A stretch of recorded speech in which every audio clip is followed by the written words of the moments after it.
అందరికీ నమస్కారం. నేను కాకు మురళీరెడ్డి, హిందూ చైతన్య వేదిక ప్రాంత ప్రచార విభాగం కన్వీనర్ని.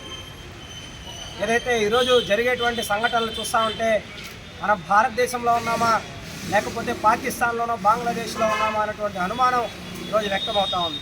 ప్రతిరోజు దినపత్రికల్లో మీడియాల్లో చూసేటువంటి కథనాలు ఈరోజు హిందువులని ఆందోళనకు గురి చేస్తూ ఉన్నాయి, అశాంతికి గురి చేస్తూ ఉన్నాయి. సర్వే జన సుఖినోభవంతో కోరుకున్నటువంటి హిందూ ఈరోజు నిత్యం మనసులో మౌనంగా రోధిస్తూ ఉన్నాడు, వేదనకు గురవుతూ ఉన్నాడు. ఆలయాలపైన దాడులు జరుగుతూ ఉన్నాయి, విగ్రహాలపైన దాడులు జరుగుతూ ఉన్నాయి.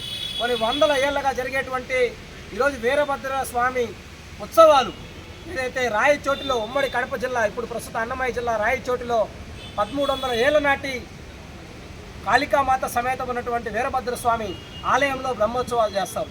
అయితే అందులో భాగంగా పారువేట ఉత్సవాన్ని నిర్వహిస్తూ ఉంటే దానిపైన రాళ్ల దాడి చేసి ఈరోజు మేళ తాళాలని, ఈరోజు మంగళ వాయిద్యాలని ఆపాలి, 100 మీటర్ల అవతలకి వెళ్ళి వాయించాలి అని చెప్పి హుకుం జారీ చేసి ఈరోజు హిందువులపైన దాడి చేసినటువంటి ఎవరైతే ముస్లిం మతోన్మాద ముష్కర మోకలు ఉన్నాయో వారికి హెచ్చరిస్తూ ఉన్నాం. మీరు ఇటువంటి ఆలోచన ధోరణిని మార్చుకోకపోతే హిందూ సమాజం నిద్ర లేస్తుంది. ఈరోజు వీరభద్రుడు హిందువుల్లో కూలితే పరిస్థితులు మరోలా ఉంటాయన్నటువంటి విషయాన్ని కూడా మీరు అర్థం చేసుకోవాలని చెప్తా ఉన్నాం. ఈరోజు వీళ్ళ వల్ల ఈరోజు హిందువుల మనోభావాలు దెబ్బతిన్నవే కాదు, ఈరోజు అమాయక ముస్లింలు ఉన్నారు ఈ దేశంలో, లౌకికంగా ఉండేటువంటి ముస్లింలు ఉన్నారు. ఈరోజు హిందువులతో అన్నదమ్ముల్లా కలిసినటువంటి సాధారణమైనటువంటి ముస్లింలు ఈ దేశంలో ఉన్నారు. కొంతమంది మతోన్మాదుల వల్ల ఆ ముస్లింలు కూడా ఈరోజు అశాంతికి గురవుతూ ఉన్నారు. ఈరోజు ఆ సహృద్భావ వాతావరణం అనేది చెడిపోతూ ఉంది. కాబట్టి మీ సమాజంలో ఎవరైతే ఉన్నారో అటువంటి ఉన్మాదులను గుర్తించండి, వారిని సమాజం నుంచి బహిష్కరించండి, వెలివేయండి.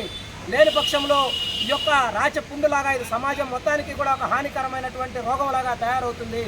ఈరోజు హిందువులు మెజారిటీగా ఉన్నటువంటి దేశంలోనే హిందూ ఉత్సవాలు చేసుకోలేకపోతే మరి హిందువులు ఏ దేశంలో స్వతంత్రంగా మనుగడ కొనసాగించగలుగుతారో హిందూ సమాజం ఆలోచన చేయాల్సినటువంటి అవసరం ఉంది. ఈరోజు పోలీస్ యంత్రాంగానికి కూడా ఒకటే చెప్తా ఉన్నాం, ఈరోజు అధికారుల ఒత్తిళ్లకు తొలగ్గో అయితే రాజకీయ నాయకులు గుంపుగత్తుగా ఓట్లేస్తారన్నటువంటి భావనతోనో హిందువుల్ని చులకన చేస్తే మీరు పరిస్థితులు గతంలో లాగా లేవు.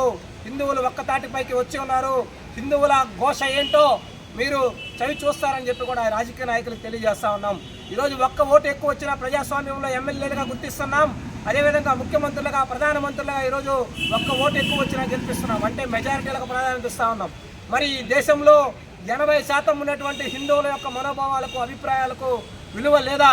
మెజారిటీల మనోభావాల్ని గౌరవించాల్సినటువంటి బాధ్యత రాజకీయ నాయకులకు, ప్రభుత్వ యంత్రాంగానికి లేదా అని చెప్పి కూడా ఈరోజు హిందూ చైతన్య వేదికగా సూటిగా మేము ప్రశ్నిస్తూ ఉన్నాం. ఇప్పటికైనా మెజారిటీ మనోభావాలకు అనుగుణంగా ప్రభుత్వ యంత్రాంగం పనిచేయాలి. ఎమ్మెల్యేలు బుజ్జగింపు చర్యలకు పాల్పడుతూ ఈరోజు సామాన్యమైనటువంటి మహిళలు ఉత్సవంలో హారతి ఇవ్వడానికో, టెంకాయ కొట్టుకోవడానికో వచ్చినటువంటి మహిళల మీద కేసులు పెడతా ఉన్నారు. చిన్న పిల్లలను కూడా చూడకుండా, కనికరం లేకుండా లాఠీచార్జ్ చేశారు.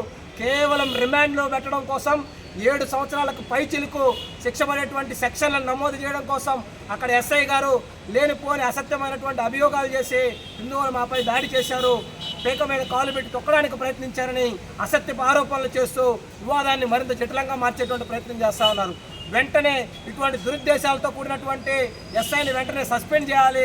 అదేవిధంగా పోలీసు కేసులు, అక్రమ పోలీసు కేసుల్ని ఎవరైతే పెట్టారో వాళ్ళపైన వెంటనే ఎత్తివేయాలని చెప్పి కూడా హిందూ చైతన్య వేదిక తరఫున డిమాండ్ చేస్తా ఉన్నాం.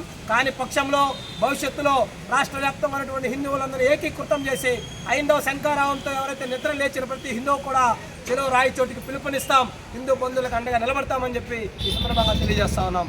జై శ్రీరామ్. జై శ్రీరామ్.